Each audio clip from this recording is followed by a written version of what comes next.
나는 누구일까요? 내 몸은 아주 커다란 뱀과 비슷합니다. 발도 넷이나 있습니다. 등에는 뻣뻣한 비늘도 있습니다. 내 얼굴은 무섭고 뿔도 있고 귀도 수염도 있습니다. 나는 깊은 연못이나 호수 또는 바다에서 살지만 때로는 하늘을 날면서 구름과 비를 일으키기도 합니다. 이제 내가 누군지 아시겠죠? 제목을 보셔서 아실 겁니다. 나는 용입니다. 그런데 사실 나는 이 세상에 전혀 있지 않았습니다. 앞으로도 있을 수 없는 동물입니다. 나는 사람들의 상상 속에만 있을 수 있는 동물입니다. 아주 먼 옛날 중국 사람들이 나를 처음 상상해서 만들어내었다고 합니다. 그런데 나 말고 나같이 되고 싶어하는 친구가 있었답니다. 이 친구는 나같이 되는 것이 꿈입니다만 하늘로 날아오르다가 떨어져서 나처럼 되지를 못했습니다. 그래서 이 친구는 천년에 한 번 오는 기회를 잃어버렸습니다. 역시 이 친구도 상상 속에만 존재하는 동물입니다. 그런데 이 친구의 이름이 무엇인 줄 알겠습니까? 이무기입니다. 아주 오래전에 거의 태초에 뱀이 한 마리 있었습니다. 이 뱀에게는 간절히 원하는 소원이 있었습니다. 용이 되는 것 아닙니다. 그럼 이무기로 사는 것 아닙니다. 그럼 무엇이었을까요? 그리고 이 뱀과 연관된 이야기가 우리와는 어떤 관계가 있을까? 오늘 본문을 보겠습니다. 이 뱀의 소원은 동산에서 자주 만나는 아름다운 여인을 유혹하는 것이었습니다. 그래서 기회를 엿보았습니다. 마침내 때가 왔습니다. 그래서 여인에게 말을 겁니다. 아무것도 몰라서 알고 싶어 묻는 척 순진하게 물어봅니다. 그러나 모르는 것이 아닙니다. 유혹하기 위해서 떠보는 것입니다. 고린도후서 11장 3절에 보면 뱀이 그 간사한 꾀로 하와를 미혹해 하였다라고 말씀한 것을 보니 뱀의 질문은 매우 치밀하게 계산된 질문입니다. 뱀은 이렇게 묻습니다. 하나님이 참으로 너희더러 동산 모든 나무의 열매를 먹지 말라고 하시더냐. 하나님의 말씀을 부인도 하지 않으면서 하나님의 말씀과 모순도 되지 않게 교묘하게 여인에게 질문합니다. 어떻게든지 상대방이 대답을 할 수 있을 만하게 질문을 던진 것입니다. 이런 식으로 물으면 뭔가 대답하지 않을 수 없습니다. 하나님은 모두 다 먹을 수 있다고 하셨지만 먹지 말라고 하신 것도 있기 때문이니 여인은 어쨌든 대답을 하게 됩니다. 그런데 이런 갑작스럽고 뜬금없는 뱀의 질문에 여인은 그만 속마음을 털어놓습니다. 이 여인의 속마음에는 한마디로 하나님에 대한 불만이 있었습니다. 뱀은 여인의 대답에서 그 불만을 금방 눈치채었습니다. 그래서 이 여인을 유혹하기 위해 정면 승부를 하기로 마음먹습니다. 어떻게 정면 승부를 하는가? 4절입니다. 하나님께서는 그 앞장인 창세기 2장 17절에서 내가 금지한 나무의 열매를 먹으면 정말로 죽으리라 이렇게 말씀하셨습니다. 그런데 뱀은 정반대로 말합니다. 너희가 먹어도 결코 죽지 않으리라. 이렇게 죽느냐 사느냐의 문제에서 어느 쪽을 택하느냐 하는 것은 누구를 믿느냐에 달려 있습니다. 하나님은 분명히 먹으면 죽는다고 말씀하셨습니다. 그런데 뱀은 결코 죽지 않는다고 말합니다. 하나님의 말씀과 뱀의 말 중 어느 말을 들어야 할까요? 당연히 하나님 말씀을 들어야 한다고 여러분은 생각하실 수 있습니다. 그러나 여인의 선택은 그렇게 쉽지 않았습니다. 왜냐하면 뱀은 이 여인으로서는 선택을 위해 더 생각해 봐야 할 내용을 덧붙여 말했기 때문입니다. 뱀의 말에 따르면 하나님께서 먹으면 죽는다고 말한 데에는 비밀스러운 이유가 있다는 겁니다. 다시 말해서 그 열매를 먹어도 결코 죽지 않는데 그럼에도 불구하고 하나님께서 먹으면 정말로 죽는다고 말씀하신 이유가 있다는 겁니다. 정말 그렇다면 그 이유는 무엇일까? 여인은 솔깃해집니다. 말도 안 된다고 묵살해 버릴 수도 있겠지만 이미 여인의 속마음에는 하나님에 대한 불만이 싹터 있었습니다. 불만은 자기 몸집을 키우기를 원합니다. 그래서 불만의 마음을 가진 사람은 의뢰 또 다른 불만을 찾는 일에 열심을 내게 됩니다. 뱀은 하나님께서 선과 악의 지식나무의 열매를 먹어도 죽지 않는데 그럼에도 불구하고 죽는다고 말씀하신 이유를 이렇게 설명합니다. 5절입니다. 한마디로 그 열매를 먹으면 너희도 하나님처럼 될 수 있기 때문이라는 것입니다. 하나님은 이런 사실을 알고 계시기에 그 열매를 못 먹게 하려고 먹으면 죽는다고 거짓말하셨다는 겁니다. 이와 같이 뱀은 하나님께서는 나쁜 동기로, 나쁜 목적으로 그 열매를 먹지 말라고 하셨다고 말하고 있는 것입니다. 뱀은 하나님을 나쁜 분으로 몰아세운 것입니다. 하나님은 사람을 위하는 척하지만 실상은 거짓말쟁이고 진정으로 사람이 잘 되기를 바라지 않는 분이라고 뱀이 말하고 있는 것입니다. 이제 여인은 무엇을 선택할까? 여인은 어느 말을 믿을까? 정말 하나님이 거짓말하신 것일까? 아니면 지금 이 뱀이 내 눈앞에서 거짓말하고 있는 것일까? 여기서 우리는 잠시 이 뱀에 대해서 생각해 보아야 합니다. 이 뱀이 무엇이기에 또는 어떤 이유로 이 여인을 이렇게 유혹하려는 것일까? 더구나 이 뱀의 말이 사실이라면 이 뱀이 어떻게 하나님 마음속에 있는 동기나 계획을 알 수 있었을까? 이 뱀은 왜 이토록 하나님을 나쁜 분으로 몰아세우려는 것일까? 뱀에 대해 먼저 정리해 보겠습니다. 어떤 분은 이 뱀이 진짜 뱀이 아니라고 말합니다. 그런데 여러분 1절을 보십시오. 무엇이라고 말씀합니까? 하나님께서 지으신 들짐승 중에 라고 말합니다. 이 뱀은 하나님께서 지으신 들짐승에 속하는 뱀이라는 뜻입니다. 다시 말하면 이 뱀은 하나님 자신이 지으신 뱀입니다. 그러므로 이 뱀은 진짜 뱀입니다. 이 뱀이 진짜 뱀이기에 다른 문제가 또 생깁니다. 어째서 하나님께서 지으신 뱀이 하나님을 헐뜯고 여인을 유혹하려는 짓을 하느냐 하는 문제입니다.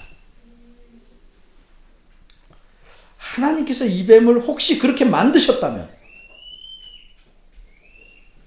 사람의 유혹을 받아 죄를 짓게 된 데에는 하나님도 상당한 책임이 있는 것이 아니냐 말할 만합니다.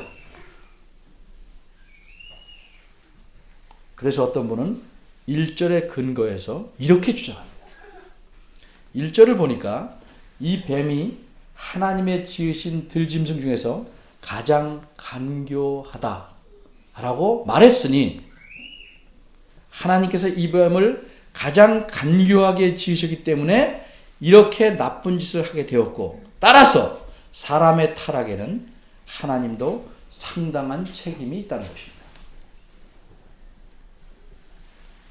얼핏 들으면 옳은 주장같이 들립니다. 그러나 안타깝게도 이 주장은 간교하다는 말의 뜻을 꽤 많이 오해하였습니다. 우리말로는 사실 간교하다는 말에 나쁜 뜻, 부정적인 의미가 있습니다. 간교하다는 말은 간사하고 교활하다는 뜻을 가졌기 때문입니다. 그런데 사실 이 말에 해당하는 원어는 그렇지 않습니다. 그저 영리하다는 의미일 뿐입니다. 영리한 것, 똑똑한 것 자체에는 아무런 문제가 없습니다. 그 영리함을 어느 쪽으로 쓰느냐에 문제가 있는 것입니다.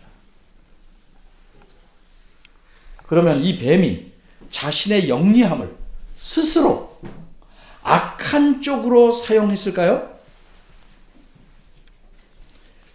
그렇게 생각할 수 없는, 뱀이 스스로 자신의 영리함을 악한 쪽으로 사용했다고 생각할 수 없는 중요한 이유 3가지가 있습니다. 첫째는 하나님께서 6째 날에 기는 것들을 포함하여 모든 들짐승을 지으시고 좋았다 라고 선언하셨기 때문입니다. 창세기 1장 24절 25절입니다. 이 좋았다는 이 말씀은 하나님께서 자신이 의도하신 선한 목적대로 잘 창조되었기에 만족하시다는 뜻으로 하신 말씀입니다. 모든 들짐승들은 기는 것을 포함해서 선한 목적대로 잘 창조된 것입니다. 그러니 뱀도 하나님의 선한 목적에 따라 지음받은 동물임이 틀림없습니다. 이처럼 뱀은 선하게 쓰이도록 지음받았으므로 스스로 자신의 영리함을 악한 쪽으로 사용할 수는 없습니다. 둘째로, 뱀에게는 하나님을 헐뜯고 하나님을 대적할 이유나 동기가 없습니다. 뱀은 인격적인 존재가 아니고 그저 한낱 짐승일 뿐입니다. 인간과 하나님 사이에 끼어들어서 이렇다 저렇다 할 이유나 그럴 만한 능력이 없습니다. 더군다나 뱀에게는 인간을 떠보는 말을 할 만한 능력도 없습니다. 인간과 소통할 수 있는 언어는 인격적인 존재에게만 주어진 것입니다. 그러므로 뱀은 자신의 영리함을 악하게 사용할 이유나 능력이 전혀 없습니다. 셋째로, 이런 일이 일어난 때는 아직 죄와 악함이 이 세상에 들어오기 전이기 때문입니다. 바꿔 말해서 죄나 악이 이 세상에 아직 존재하지 않았을 때이므로 뱀은 스스로 악한 일을 계획하거나 행할 수가 없습니다. 그러므로 결론은 이렇습니다. 이 뱀은 진짜 뱀입니다. 들짐승 중에서 가장 영리합니다. 그래서 어떤 보이지는 않지만 대단한 능력을 가진 존재가 이 뱀을 이용하고 있는 것입니다. 이렇게 뱀을 이용한 존재는 누굴까? 후에 신약 성경에서 알려주고 있는 이 보이지 않게 뒤에서 뱀을 조종한 존재는 다름 아닌 사탄입니다. 요한계시록 12장 9절과 20장 2절에 보면 이런 말씀이 나옵니다. 요한계시록 10장 9절과 20장 2절입니다. 큰 용이 내어 쫓기니 옛 뱀, 곧 마귀라고도 하고 사탄이라고도 하는 온 천하를 꿰는 자라. 20장 2절에는 용을 잡으니 곧 옛 뱀이요 마귀요 사단이라. 만일 이 두 구절을 우리 눈에 보이는 대로 이해한다면 용이 곧 뱀입니다. 그리고 곧 마귀고 사탄입니다. 그런데 엄밀히 말해서 용과 뱀은 다른 것입니다. 뱀과 사탄도 다릅니다. 근데 용과 뱀과 사탄이 같다고 말했으니 비유적인 말로 이해할 수밖에 없는 것입니다. 예를 들어서 내가 다른 사람에게 아유 너는 곰이다 라고 말했을 때 그 사람이 진짜 동물 곰이라는 뜻이 아니라 곰과 같은 특성을 갖고 있다는 뜻입니다. 이와 마찬가지로 위에서 말한 요한계시록의 두 구조를 이해해야 합니다. 만일 어떤 정신지체를 가진 어린아이가 나쁜 사람에게 조종을 당해서 강제로 나쁜 짓을 했다면 실제로 나쁜 짓을 한 악한 사람은 그 아이가 아니라 조종한 사람입니다. 그런데 에덴 동산에서 조종당한 뱀은 한낱 미물이고 모습을 전혀 드러내지 않고 이 뱀을 조종한 배후 조종자는 사탄입니다. 이렇듯 이 뱀과 조종자의 연관 관계를 말하기 위해서 옛 뱀이요 마귀요 사탄이라고 요한계시록에서는 표현한 것입니다. 이 말을 오해해서 사탄이 뱀으로 변신했다거나 뱀이라고는 했지만 뱀이 아니라 실제는 마귀라는 식으로 이해하는 것은 성경을 바르게 이해하는 것이 아닙니다. 그건 마치 너는 곰이다 할 때 그 사람을 진짜 곰으로 생각해서 웅담을 꺼내내는 것도 똑같습니다. 결론적으로 말하면 사탄은 영리한 뱀에게 말하는 능력을 잠시 주어서 사탄 자신의 대변인과 똘마니로서 사용한 것입니다. 그리고 마침내 여인을 유혹하는 데 성공하였습니다. 5절입니다. 사탄은 뱀을 통해 이렇게 말합니다. 이 열매를 먹으면 죽는 것이 아니라 한 차원 높은 삶을 살 수 있다는 것입니다. 눈이 밝아라는 말은 현재 눈이 어둡기에 밝아지는 의미가 아니고 비유적 의미로 다른 새로운 차원의 인식에 이른다는 뜻입니다. 그리고 하나님과 같이 되어 선악을 안다는 말은 직역하면 선과 악을 아는, 즉 선과 악에 대한 지식을 가진 하나님과 같아진다는 의미입니다. 따라서 5절에서 뱀이 한 말은 한마디로 이 열매를 먹으면 압축하면 너희도 하나님처럼 된다는 것입니다. 하나님과 같아진다. 하나님과 같아질 수 있다. 이 말에 여인은 마음이 움직입니다. 여인은 자신도 하나님과 같아지고 싶은 것입니다. 아무런 제한 없이 모든 것을 제 마음대로 할 수 있는 신이 되고 싶은 겁니다. 사람들은요, 자유란 아무런 제한이 없고 내 마음대로 할 수 있는 것이고 조금이라도 제한이 있으면 그것은 자유를 묶어버리는 것이다. 그건 나쁜 것이라는 편견을 갖고 있습니다. 그러나 사람은 신이 아니기 때문에 전혀 아무런 제한이 없이는 아무도 안전할 수 없습니다.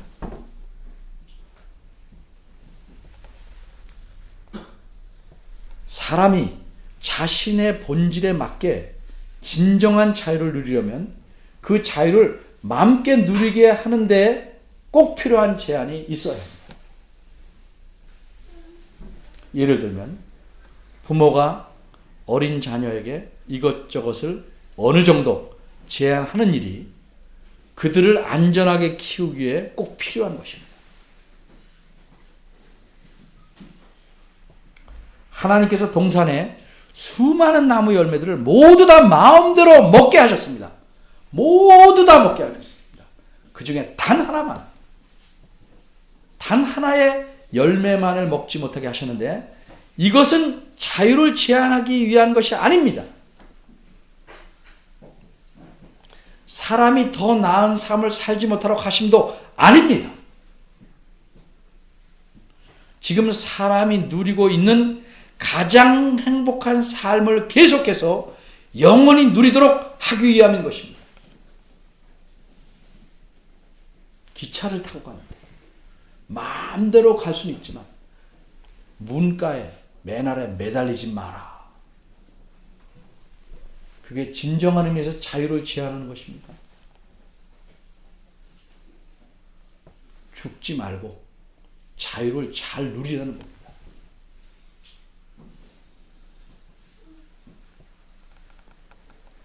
그러나 사탄은 하나님의 이러한 진심을 오해하게 만드는데 성공합니다. 사람이 하나님에 대해서 불만을 갖기 시작하면 유혹에 걸려듭니다. 그 결과 하나님을 오해하고 마침내 신뢰하지 않게 됩니다. 누구의 말을 신뢰할 것이냐? 여인은 뱀의 말을 받아들이기로 합니다. 하나님의 입장에서 보면 여인의 이러한 결정은 참으로 기가 막힌 것입니다. 하나님은 아담과 하와 이 두 사람을 만드셨습니다. 그리고 이 두 사람을 데려오셔서 정말 아름답고 풍요로운 후세 사람들이 낙원이라고 칭하는 하나님의 동산 에덴 동산에서 살게 하셨습니다. 하나님은 아담과 하와를 부부로 만들어 주셨습니다. 서로 보고 눈에 넣어도 아프지 만큼 서로 좋아하는 부부로 만들어 주셨습니다. 이처럼 하나님께서 이 두 사람을 위해 모든 좋은 것들을 또 다 해주셨습니다. 그 중에 딱 한 나무의 열매만 따먹지 말라고 하셨습니다. 그렇다고 해서 사람은 하나님을 나쁜 분으로 생각합니다.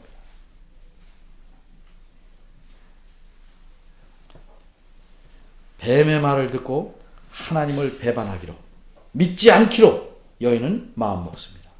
여인은 어째서 이런 기가 막힌 선택을 하였는가?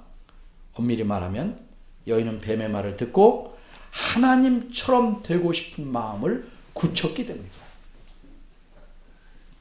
6절입니다. 신뢰를 내버리면 보는 눈이 달라집니다. 여인의 마음에는 하나님이 되겠다는 생각이 있습니다. 여인은 자신도 하나님처럼 되어서 진짜 하나님에게서 벗어나야겠다는 생각을 가진 것입니다. 이제껏 자신을 창조하시고 돌보아 주시고 모든 것을 누리게 해주신 선하고 은혜로우신 하나님을 버리겠다고 마음을 먹은 겁니다. 그리고 그분에게 맘먹겠다는 겁니다. 이것을 우리는 반역이라고 해야 합니다. 이렇게 반역할 생각을 품으니 여인은 더 이상 하나님을 신뢰할 수도 없고 신뢰해서도 안 됩니다. 하나님은 내가 잘 되는 것을 바라시지 않는다고 오해합니다. 그러나 하나님에 대한 신뢰를 버립니다. 이것이 배신입니다. 그러므로 하나님의 명백한 말씀, 먹지 말라는 말씀에 대담하게 불순종하게 됩니다. 6절은 이러한 여인의 불순종하는 행동을 몇 개의 동사를 사용해서 매우 빠르게 표현합니다. 보고, 따고, 먹고, 주고, 먹었다.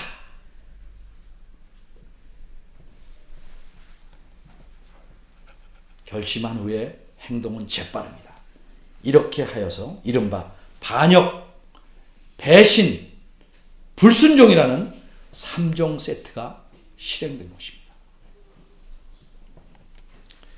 여인은 뱀의 유혹을 받아 이렇게 했다지만 남편은 아무런 머뭇거림 없이 자기 아내가 주는 열매를 냉큼 받아먹었습니다. 아담은 의지적으로 반역과 배신과 불순종을 선택한 것입니다. 그래서 어떤 성경학자는 이 불행한 기가 막힌 사실을 이렇게 표현하였습니다. 하와는 뱀의 말을 따랐고 아담은 하와의 말을 따랐으니 그 누구도 하나님을 따르지는 않았다. 7절입니다. 뱀의 말을 들은 결과는 무엇입니까? 과연 이 두 사람이 하나님같이 되었습니까? 7절은 그 결과를 이렇게 말합니다. 이에 그들의 눈이 밝아 자기들의 몸이 벗은 줄 알고 무화과 나무 잎을 엮어 치마를 하였더라. 무슨 뜻입니까? 눈이 밝아졌습니다.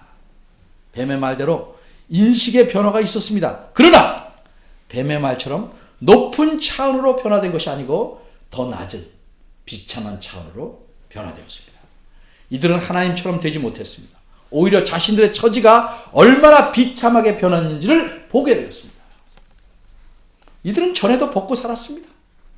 창세기 2장 25절 끝구절에서 보는 바대로 서로 벗었음을 알았지만 자신의 벗었음에 대해 상대방 앞에서 수치스럽게 여기지 않았습니다. 그런데 이제는 수치스러움이 생겼습니다. 뭘 의미합니까? 친밀했던 두 사람 간에 거리가 생겼다는 뜻입니다. 여인은 이렇게 변화된 사실을 어떻게 이해했을까? 13절을 보면 알 수 있습니다.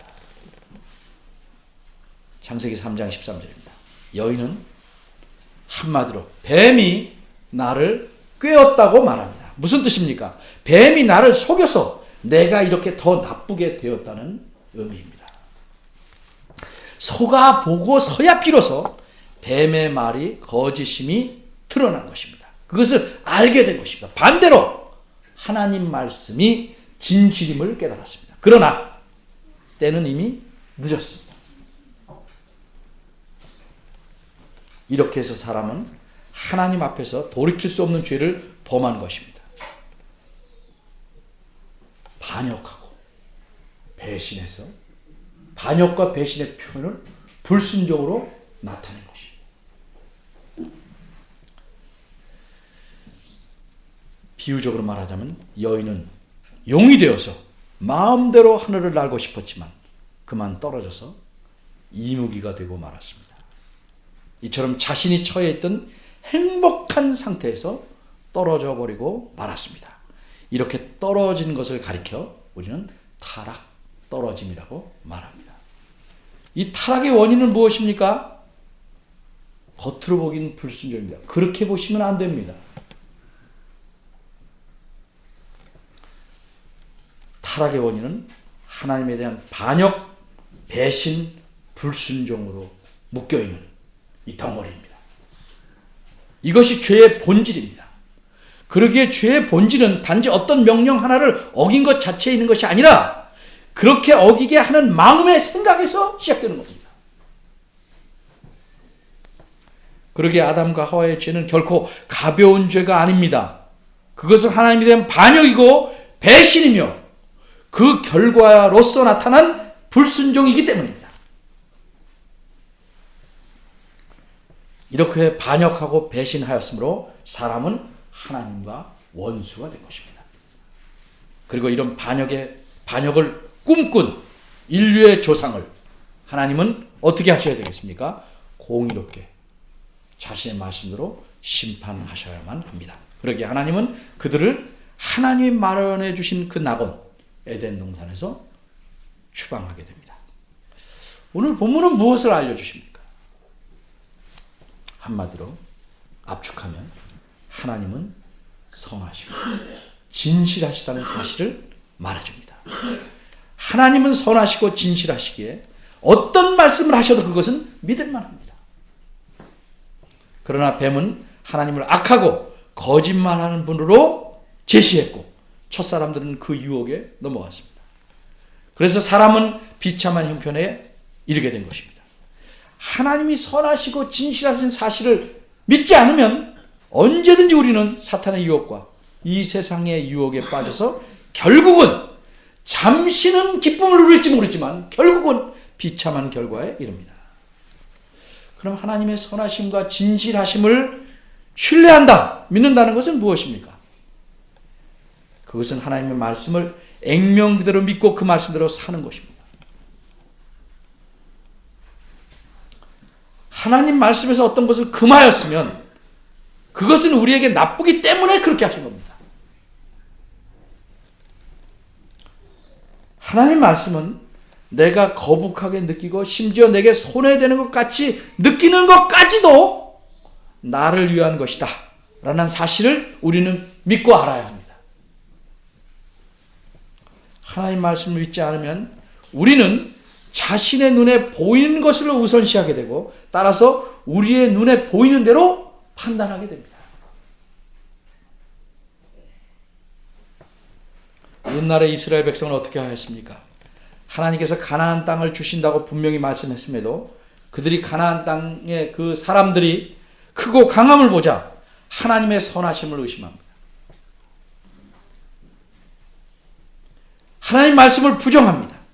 심지어 그들은 하나님께서 우리를 죽이시려고 여기 데려왔다고 생각합니다. 결국은 자신들의 그러한 불신 때문에 그들은 모두 광야에서 죽고 말았습니다.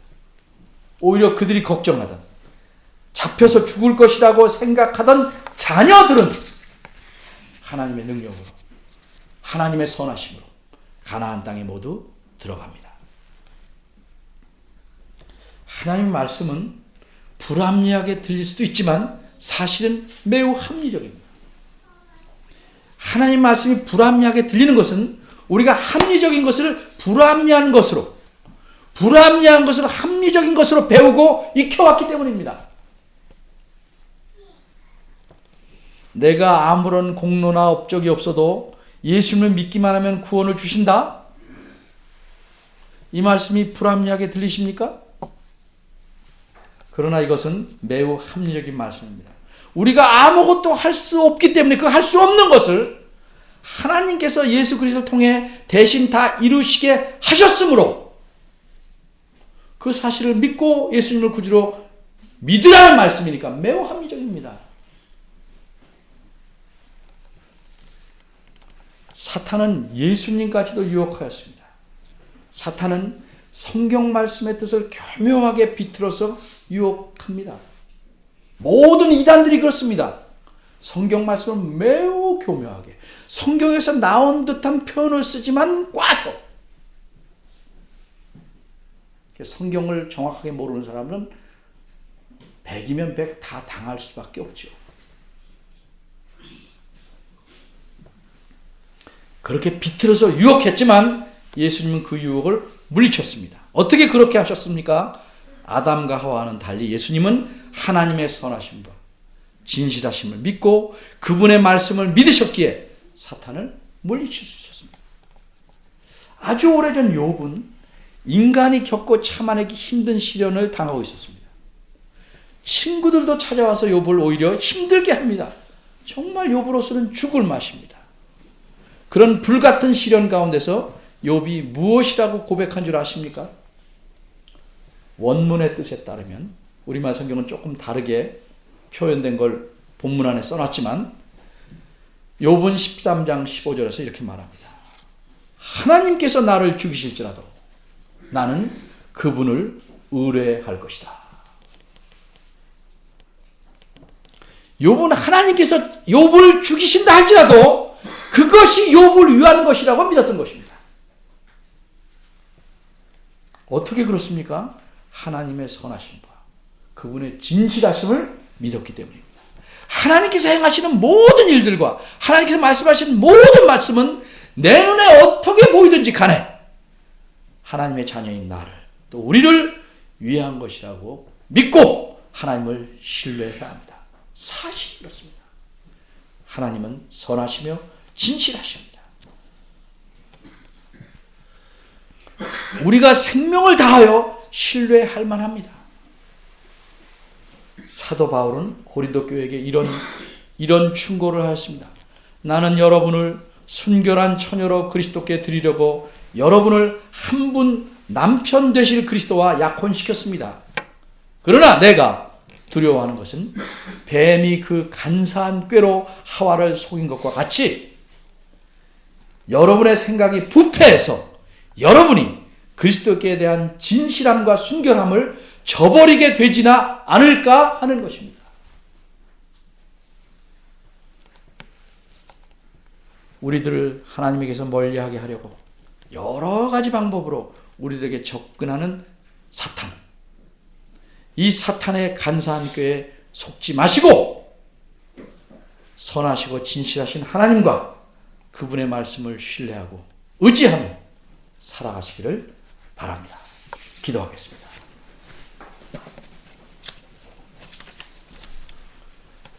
하나님, 저희가 하나님을 의지하고 신뢰해서 행복한 삶을 살도록 하나님께서 의도하셨음에도 불구하고 저희는 내 자신이 자신의 주인인 양, 신인 양 살아가려고 합니다. 언제나 내 판단이 우선이고 주의 말씀은 뒷전입니다. 저의 교만과 잘못된 생각을 고쳐주시고 참으로 선하시고 진실하신 하나님의 뜻에 따라 살기에 힘쓰며 그 길을 걸어가려고 몸부림치는 저희들 되게 하시옵소서. 오만방자하지 않게 하시고 하나님이 주시는 모든 은혜에 거역하지 않게 하시고 감사한 마음으로 주의 뜻을 이루며 살아가는 저희들 되게 하시옵소서. 예수님 이름으로 기도합니다. 아멘. 다 같이 일어나서 성령